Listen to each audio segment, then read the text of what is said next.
Há um tempo atrás eu fiz um vídeo resposta para o Easy Nobre sobre quem inventou o cristianismo. E nesse vídeo, entre vários pontos, ele cita uma coisa que eu acabo respondendo no meu vídeo, que é o seguinte, né? A Bíblia ela tem diversas regras e você não pode ficar escolhendo que regra seguir ou não, isso é incoerente. Ou você segue tudo, ou você não segue nada, né? Você não pode não fazer um desses dois. E o que eu tinha dito é que não é exatamente assim, porque as regras bíblicas têm que ser entendidas de acordo com o contexto onde elas foram colocadas. Às vezes essas regras, se você seguir a regra em si, você não está cumprindo qual é o objetivo daquela lei, porque o contexto é diferente. Você tem que adaptar aquela regra a esse contexto. E uma outra questão que eu vou debater nesse vídeo é: todas as leis bíblicas têm que ser seguidas literalmente? A Bíblia foi feita para ser seguida inteiramente? Todas as leis, inclusive aquelas do Antigo Testamento? Um problema que é gerado por causa disso, que é o seguinte, né? Normalmente quando se fala de leis bíblicas, as pessoas pensam logo nos 10 mandamentos, né? São leis tipo não matarás, não furtarás, não adulterarás, e são leis que, assim, para nós faz todo sentido você seguir. São leis que são coerentes, são leis que você entende o motivo dessas leis.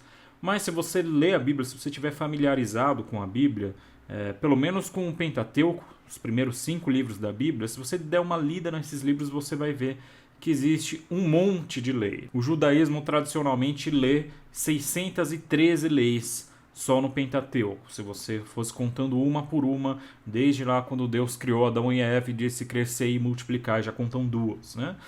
Então, se você seguisse todas essas leis, é possível seguir todas essas leis? Interessante, eu vou deixar um link aqui na descrição do vídeo.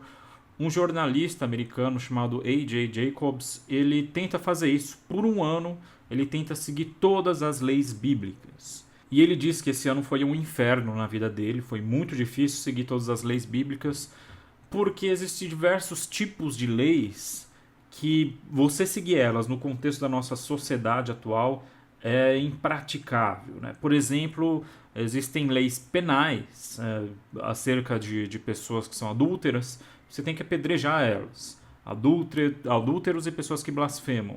Então, como você cumpre uma lei dessa hoje em dia, né? No caso do A.J. Jacobs, ele jogava pedrinhas nas pessoas bem pequenininhas, que não é exatamente cumprir a lei, né? Porque a lei é uma pena de morte. E existem outras leis que a gente vai ver que são também impossíveis de serem seguidas por causa de contextos que não existem mais, o que torna essas leis impraticáveis. Então, normalmente, o argumento que muitos ateus usam é o seguinte, né? A Bíblia tem uma série de leis. Se você quiser seguir alguma lei bíblica, você tem que seguir todas as outras. Então, como é impraticável seguir todas as leis bíblicas, ninguém deveria seguir leis bíblicas. Já que não é possível seguir tudo, e a gente usa aquela lógica de ou você segue tudo ou não segue nada, ninguém deveria seguir nada do que está na Bíblia. E a gente vê isso o tempo todo sendo repetido, né? As pessoas falam de alguma lei bíblica, e falam, mas a Bíblia também diz que não tem que comer camarão, né? As pessoas comem camarão, então não faz sentido seguir leis bíblicas, né? Esse tipo de coisa. Então vai aqui uma pequena introdução às leis bíblicas, uma introdução bem superficial e rápida, né? A Bíblia não tem um só tipo de leis. A Bíblia tem diversos tipos de leis. Leis diferentes, de categorias diferentes para épocas diferentes. Então, lá no Pentateuco, que é onde se concentram essas leis bíblicas, é a porção da Bíblia que as outras partes da Bíblia chamam de a lei de Moisés, a lei de Deus, os primeiros 5 livros da Bíblia, Gênesis, Êxodo, Levítico, Números e Deuteronômio, tem diversos tipos de leis e, por exemplo, né, grande parte das leis do Pentateuco são leis civis. É como se fosse o nosso Código Civil aqui hoje em dia, né? Então tem leis do que se fazer quando você encontra um corpo de uma pessoa e você não acha o assassino. Tem leis acerca de construção civil. Quando você construir uma casa, você tem que construir um parapeito, se ela tiver um terraço, um segundo andar, para as pessoas não caírem, para você não ser culpado da morte dessas pessoas. Isso está na Bíblia, está lá em Deuteronômio 22, verso 8. Leis sobre o que fazer quando uma pessoa for encontrada doente, ela tem que se apresentar para o sacerdote, tem uma série de coisas a seguir. Então, são leis civis, leis relativas ao dia a dia, como o nosso Código Civil, nossa Constituição e assim por diante, né? Leis que têm a ver com a sociedade israelita da época de Moisés. Além dessas leis civis, a gente também vê lá em Levítico, capítulo 11, as leis chamadas leis alimentares ou leis dietéticas. E essas leis alimentares, elas estão relacionadas com o que se pode ou não comer. Então tem diversas leis acerca de quais animais são considerados puros ou impuros para você comer. Então você tem lá em relação aos animais terrestres, quais são as características dos animais que se pode comer e o que não se pode comer, quais são as aves listadas por nomes e segundo a sua espécie que se pode comer, que não se pode comer, quais são os animais que vêm da água, né? Os animais aquáticos que se pode ou não comer, que tem barbatana, escamas, etc. e tal. São as chamadas leis alimentares ou dietéticas. Além disso, você tem leis de pureza ritual. As leis alimentares, elas se relacionam de certa forma com a pureza ritual, apesar de não ser exatamente a mesma coisa, mas as leis de pureza ritual normalmente elas são compreendidas como leis que estão relacionadas à higiene.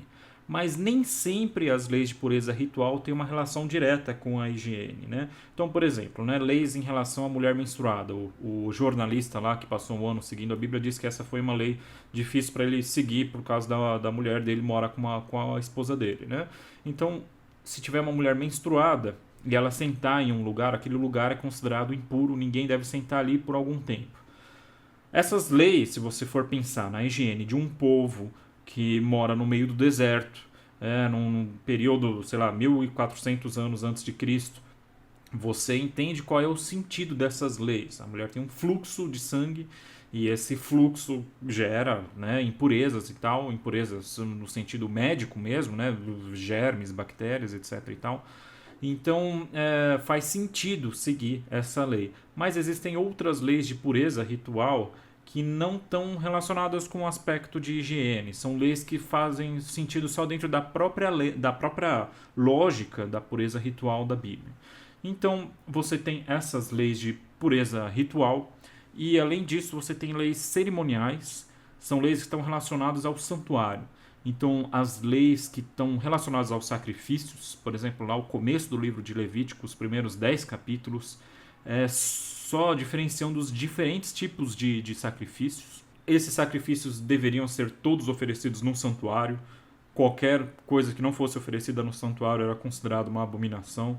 Então, essas leis cerimoniais estão relacionadas com o santuário e também se relacionam com alguns dias de festas, alguns dias especiais em Israel, onde você tinha rituais, cerimônias especiais feitos naqueles dias, que envolviam também sacrifícios e tal, e também relacionado com o trabalho dos levitas e dos sacerdotes. O livro de Levíticos também fala sobre as leis sexuais. Então tem uma série de uniões lá que são consideradas impróprias, que não são aprovadas por Deus. Então, por exemplo, todo tipo de união sexual feito entre pessoas da própria família, né? O incesto é condenado na Bíblia. Outras uniões, como a homossexualidade, é condenada na Bíblia. O ato sexual entre pessoas do mesmo sexo. O adultério, que é talvez a lei sexual bíblica que tem mais ênfase na Bíblia inteira, do começo ao fim. Qualquer tipo de sexo que acontece fora do casamento e assim por diante. E por fim, existem outros diversos tipos de leis que talvez não se enquadrem em nenhuma categoria. Leis relativas à guerra, leis relativas à agricultura, como você deveria plantar, como você deveria colher. Então, por exemplo, diversas leis estão relacionadas a hábitos pagãos. Entre essas leis, existem diversas leis que são simplesmente impossíveis de serem seguidas hoje em dia. Não dá mais para seguir. Portanto, aquele jornalista que passou um ano seguindo a Bíblia inteira, ele não seguiu a Bíblia inteira. Então, por exemplo, né, todas as leis cerimoniais, todas as leis relativas ao santuário, todas as leis relativas a sacrifícios, elas são impossíveis de serem seguidas, porque todo sacrifício deveria ser feito necessariamente no santuário, né? Qualquer sacrifício que não fosse feito no santuário era considerado uma abominação. É esse motivo, por exemplo, que os judeus hoje, apesar de não acreditarem que Jesus é uma pré-figuração, que os sacrifícios eram uma pré-figuração para Jesus, eles não oferecem sacrifícios porque não existe mais santuário. O santuário foi destruído lá no ano 70 pelos romanos, nunca mais foi reconstruído. Então, sacrifícios, todas as leis sacrificiais são impossíveis de serem seguidas na Bíblia, a não ser que você quebre a outra lei que fala que é proibido você oferecer sacrifícios fora do santuário. Junto com essas leis sacrificiais também você pode incluir todas as leis relativas ao serviço do santuário e ao trabalho dos sacerdotes e dos levitas no santuário, né? Como não tem mais santuário, tudo aquilo que é relacionado ao ofício do sacerdote no santuário perde o seu sentido, e também dos levitas, né? Os levitas, apesar de hoje muita gente pensar nos levitas como pessoas que eram os adoradores do templo e tal, a função primeira dos levitas era cuidar do santuário. Eles eram uma espécie de zeladores do santuário. Eles cuidavam e eles carregavam ali a estrutura do tabernáculo no deserto. Outras muitas leis estão relacionadas a contextos que não são os contextos em que as pessoas vivem. Então, por exemplo, muitas leis na Bíblia estão relacionadas ao contexto agrícola, a um contexto onde as pessoas plantam e colhem os seus frutos. Ou também relacionados ao contexto, que era outra grande atividade de Israel, de cuidar de animais. Pouca gente hoje vive desse tipo de coisa. Então essas leis todas já não têm como serem seguidas por grande parte das pessoas. E por fim, muitas leis bíblicas, elas são uma espécie de uma resposta a hábitos pagãos e que não existem mais, e que essa lei se torna sem sentido. Então, por exemplo, o que eu citei lá naquele vídeo de resposta para o Isinobre é a lei relacionada a como cortar o cabelo e a barba. Tem lá em Levítico 19. Então, essas leis, elas eram uma resposta a um hábito pagão de como cortar o cabelo e a barba dentro de um contexto de adoração a deuses pagãos, né? Muitos dos hábitos que são citados lá em Levítico 19, chamado Código de Santidade, estão relacionados a hábitos pagãos. Então, por exemplo, também uma lei que é muito citada nesse capítulo da Bíblia é a lei em relação a tatuagens. As tatuagens lá, elas não são tatuagens meramente estéticas, como acontece hoje em dia. Essas tatuagens, elas fazem parte de rituais fúnebres pagãos. É isso que a Bíblia condena e diz que você não deve fazer. Então, esse tipo de coisa que a Bíblia está falando que não se deve fazer, ela nem existe mais. Você não precisa se preocupar em não fazer esse tipo de coisa. Portanto, se você acha que tem que seguir toda a Bíblia, a gente já para nesse problema. Grande parte das leis bíblicas, elas não têm como serem seguidas. E outras leis bíblicas, elas não deveriam ser seguidas se você levar em consideração outros versos da Bíblia que revisam essas leis. Então, por exemplo, a gente vai ver agora uma série de casos na Bíblia onde as próprias leis bíblicas são revistas, ou elas são modificadas, ou são simplesmente canceladas, e tudo isso com a aprovação do próprio Deus. O primeiro caso está lá em Números capítulo 27, eu cito o caso dessa lei, lá no vídeo que eu fiz sobre as mulheres na Bíblia, e esse capítulo fala da história de umas mulheres, as chamadas filhas de Zelofeade, é o nome do pai delas.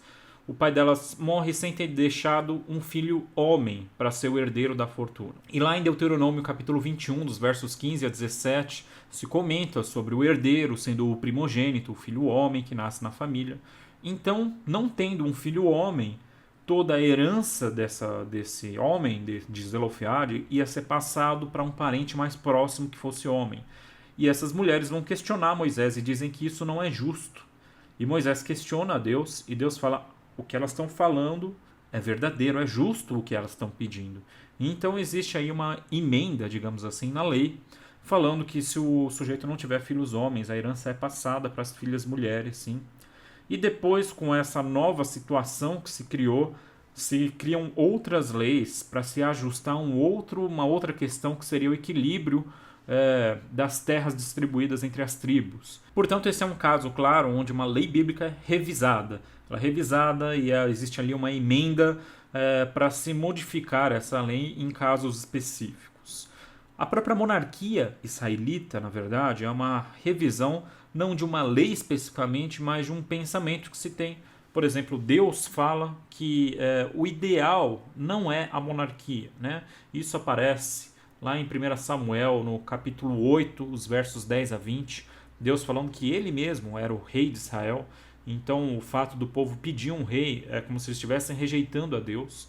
Mas, como o povo pede um rei e Deus atende o pedido do povo, apesar desse não ser o ideal divino, agora que o padrão da sociedade é a monarquia, quem não seguir a monarquia, quem não seguir o rei, é considerado um traidor da nação israelita. Então a gente vê isso se tornando oficial lá em 1 Samuel capítulo 10, versos 24 até o verso 27.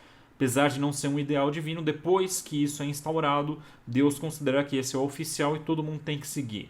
Ou seja, nem tudo o que está na Bíblia é necessariamente o ideal que Deus considera, mas às vezes Deus considera o contexto onde está acontecendo as coisas e considera que aquilo deve ser, digamos assim, permitido dentro daquele contexto. Um caso interessante onde uma lei bíblica ela é quebrada assim abertamente de forma frontal é a lei relativa aos moabitas. Os moabitas eram um povo que tinha até um parentesco com os israelitas, né? Os israelitas são descendentes de Abraão, os moabitas são descendentes de Ló, que era sobrinho de Abraão.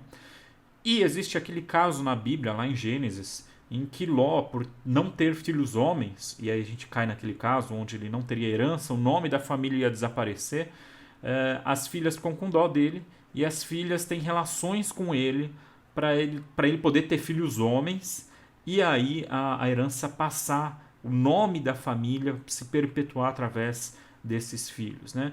O texto de Gênesis não fala claramente sobre a moralidade dessa história que acontece, mas a Bíblia condena abertamente esse tipo de relação e os moabitas se tornam um povo que não deveria fazer parte da Assembleia de Israel, em nenhuma geração. Mas a gente tem o caso em que o maior rei de Israel, uma das figuras mais importantes de toda a Bíblia, era simplesmente o neto de uma moabita, o rei Davi. Davi era neto de Ruth, e Ruth era uma pessoa de Moabe, era moabita. E a gente tem um livro inteiro, que é o livro de Ruth, que é escrito, digamos assim, para justificar essa aceitação da ascendência de Davi, né?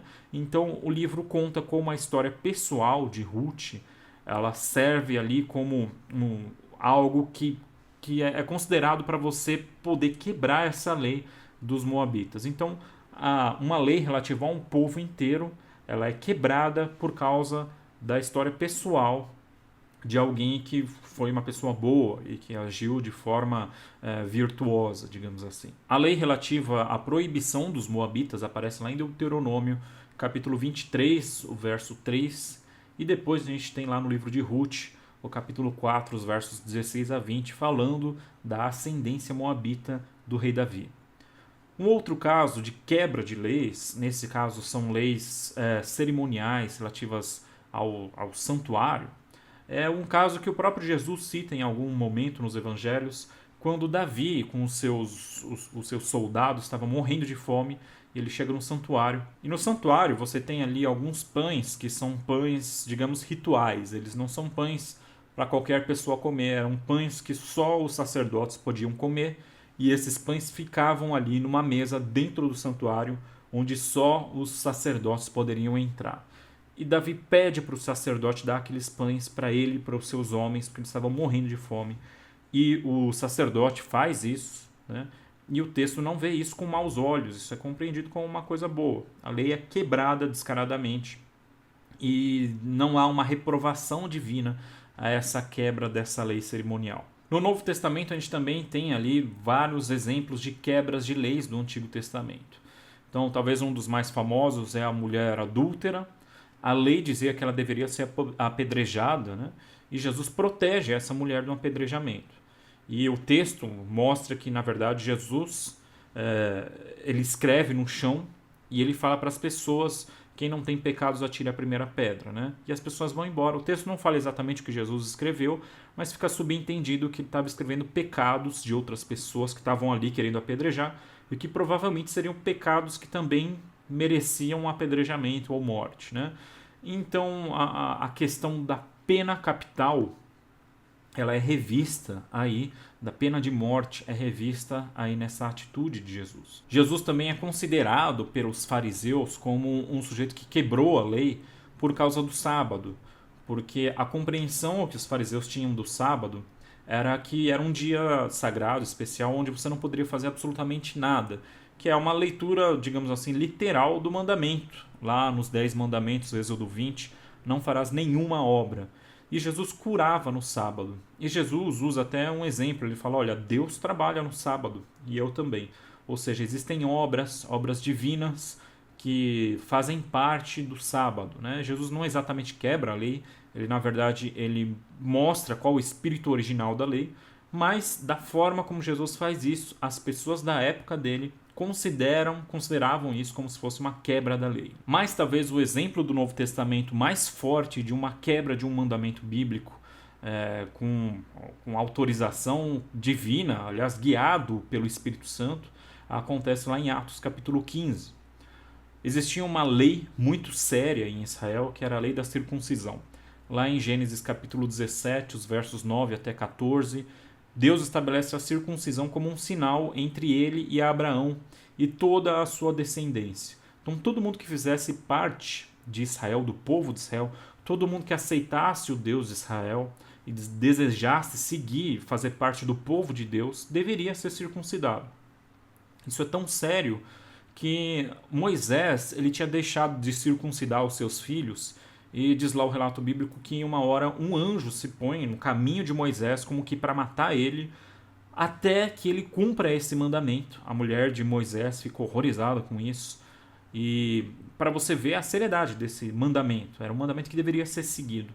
E lá em Atos capítulo 15, simplesmente os apóstolos decidem que os estrangeiros que passam a fazer parte agora da chamada seita do caminho, que aceitam a Jesus como Messias, ou seja, aceitam o Deus de Israel, passam a fazer parte do, digamos assim, do povo de Deus, eles não deveriam ser obrigados a serem circuncidados, né? Eles não precisariam ser circuncidados. Existe aí o texto justifica isso como isso tendo sido guiado pelo próprio Espírito Santo. Então existe uma regra bíblica que é quebrada com o auxílio, através da guia, da orientação do próprio Deus. E por fim, um exemplo que eu acho muito interessante, eu cito com frequência aqui nos vídeos, Mateus capítulo 19, Jesus falando sobre o divórcio. Existia uma lei sobre o divórcio no antigo Israel, e essa lei era o seguinte, né? Você poderia divorciar em certos casos. E Jesus, quando ele é questionado pelos fariseus, ele fala, olha, a Bíblia até diz que você pode divorciar, mas não é esse o ideal divino, não é isso que Deus queria, não é isso que está relatado na criação do mundo. Ou seja, Jesus deixa claro que algumas leis bíblicas elas são dadas dentro de um contexto e que elas não refletem necessariamente a vontade divina para a humanidade. Jesus, inclusive, fala, né, que Deus permitiu o divórcio por causa da dureza do coração de vocês. Ou seja, foi a própria maldade do homem que levou Deus a permitir isso dentro daquele contexto específico, mas que não era essa vontade divina para a humanidade. Então, quer dizer, você seguir a Bíblia não significa necessariamente você seguir todas as regras que existem na Bíblia e em todos os textos bíblicos. Existem textos que têm regras para determinados contextos e que a própria Bíblia considera que essas leis não devem ser aplicadas em outros contextos. Existem regras que são aplicadas dentro de contextos que não refletem nem sequer o ideal divino, a vontade de Deus para o homem. Deus ainda permite essas leis, Deus dá essas leis só para aquela situação específica. E para entender isso melhor, a gente tem que entender bem o que significa regras e princípios, como essas coisas se relacionam. Na verdade, todas as regras elas são a tentativa da aplicação de um princípio em um determinado contexto. Todas as regras, então, elas seriam contextuais, todas elas. Então, por exemplo, para a gente entender isso perto da nossa realidade, né?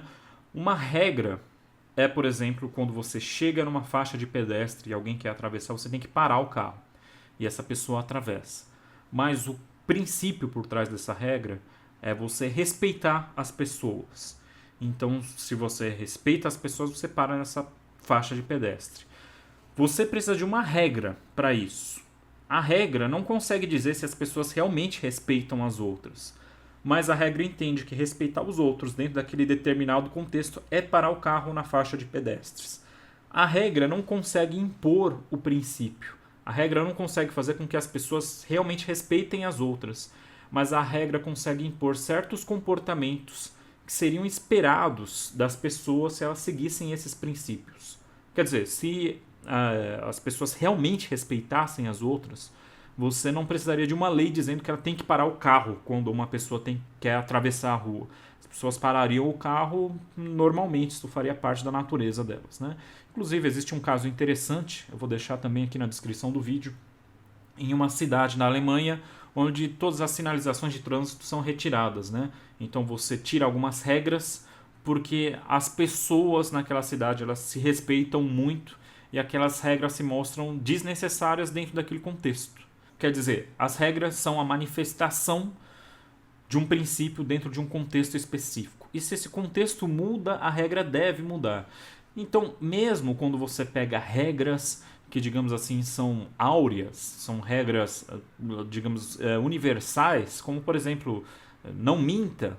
Não mentir é uma regra que faz sentido dentro da maioria dos contextos, mas existem contextos específicos onde o mais ético, o mais moral seria mentir. Um exemplo clássico disso é, por exemplo, se você está na sua casa, na Alemanha da Segunda Guerra, e você tem judeus escondidos no seu porão para salvar a vida deles, e um oficial da SS querendo matar esses judeus bate na sua porta e te pergunta: você tem judeus escondidos no seu porão? Qual seria o mais ético, o mais moral, o mais correto, o mais bondoso, misericordioso? Você mentir ou falar a verdade? Existem contextos específicos onde regras devem ser quebradas para você manter princípios que são mais importantes. E existe também contextos onde você seguir a regra simplesmente por seguir não significa absolutamente nada, né? A gente tem na Bíblia vários exemplos disso.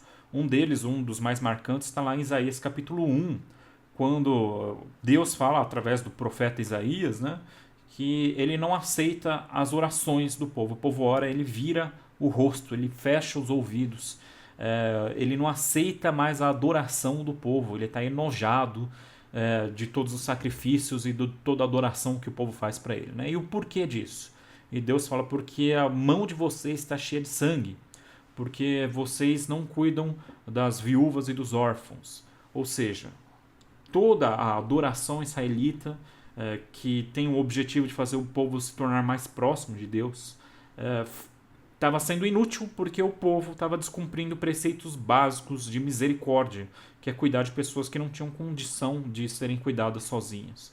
Quer dizer, seguir as regras naquele contexto era pior ainda do que se não seguisse, porque seguir as regras acaba sendo uma enorme de uma hipocrisia. Não faz sentido nenhum você seguir as regras se os princípios que geram essas regras estavam sendo ignorados.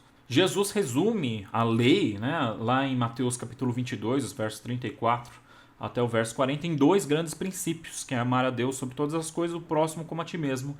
E Jesus disse dessas duas leis depende toda a lei e os profetas, né? E quando ele usa essa expressão, a lei e os profetas, ele está se referindo a toda a Bíblia que eles tinham na época, o Antigo Testamento. Ou seja, a Bíblia ela se baseia nesses dois princípios, amar a Deus e amar ao próximo.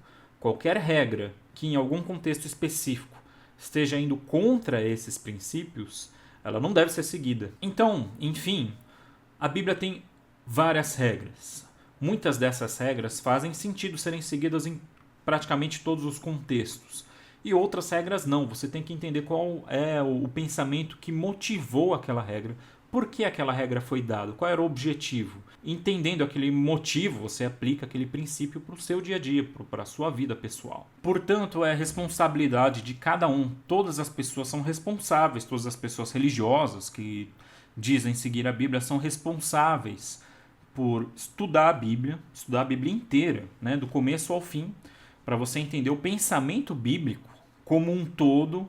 E quando você for seguir uma regra, você vê essa regra da perspectiva do pensamento bíblico como um todo. Você tem que estudar a Bíblia e você tem que decidir pelo seu próprio bom senso que regra seguir e que regra não seguir, né? Não tem escapatória. Se você terceirizar isso para uma outra pessoa, as consequências são piores. Então, por exemplo, né, muita gente diz que devido às histórias da Bíblia ali, principalmente no Antigo Testamento, aquelas histórias sangrentas, né, É perigoso você deixar a cargo das pessoas decidir que regra deve seguir, que regra não se deve seguir, porque aí vão surgir aqueles malucos que matam pessoas em nome de Deus. O cara lê lá o relato que fala que os midianitas foram mortos pelos israelitas e ele entende que isso significa que ele tem que matar, sei lá, os católicos porque ele é protestante, que ele tem que matar os umbandistas porque ele é cristão, que ele tem que matar os ateus porque ele acredita em Deus, sei lá. Mas qual é a alternativa? A alternativa seria que você deixasse alguém interpretar essas leis por você.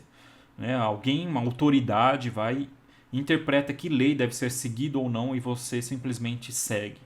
Quando você faz isso, você cai em uma outra de um outro grande risco, pior ainda do que o primeiro, que é essa autoridade ela ter, na verdade, motivações que não são religiosas e levarem as pessoas a fazerem atrocidades em nome de Deus por questões de poder ou de ganho pessoal, etc. e tal, né? Isso já foi visto na história e isso é o que menos a gente quer que se repita. Ou seja, você é responsável pelas suas ações. Não importa que a autoridade disse para você o que se deve seguir ou não, você é responsável pelas suas ações e você deve ler o texto bíblico e entender por si mesmo o que é que o texto bíblico parece mostrar para você que é o que deve ser feito hoje. Que leis elas devem ser seguidas hoje, que leis elas dependem de um contexto, que leis, considerando todo o pensamento bíblico, quando você olha lá para trás, você vê que aquelas leis não devem ser seguidas por causa do próprio contexto bíblico. Portanto, a questão não é nem sequer você aplicar a sua moralidade pessoal à Bíblia, é uma questão mais de coerência. Quando você lê a própria Bíblia como um todo, o que ela te diz que é o que deve ser seguido ou não. Isso é um trabalho muito difícil, mas Deus deu para as pessoas capacidade de discernimento. Todo mundo tem uma certa capacidade de discernimento e todas as pessoas vão ser cobradas pelas suas ações morais, por aquilo que elas fazem, considerando o que é certo e o que é errado. Então, gente, não tem outra saída. Não tem outra saída. Não dá para seguir a Bíblia inteira. Isso é impossível de acontecer. Não dá para você colocar outra pessoa para decidir por você o que deve seguir ou não na Bíblia. Você é responsável pela sua própria leitura da Bíblia e você vai ser cobrado por ela. Faça aquilo que é correto, faça aquilo que a Bíblia diz que é correto. Não que uma regra específica, obscura lá no livro de Números, de Deuteronômio ou sei lá o que, está dizendo, mas o que todo pensamento bíblico demonstra ser o correto, você interpreta passagens específicas à luz do pensamento bíblico como um todo.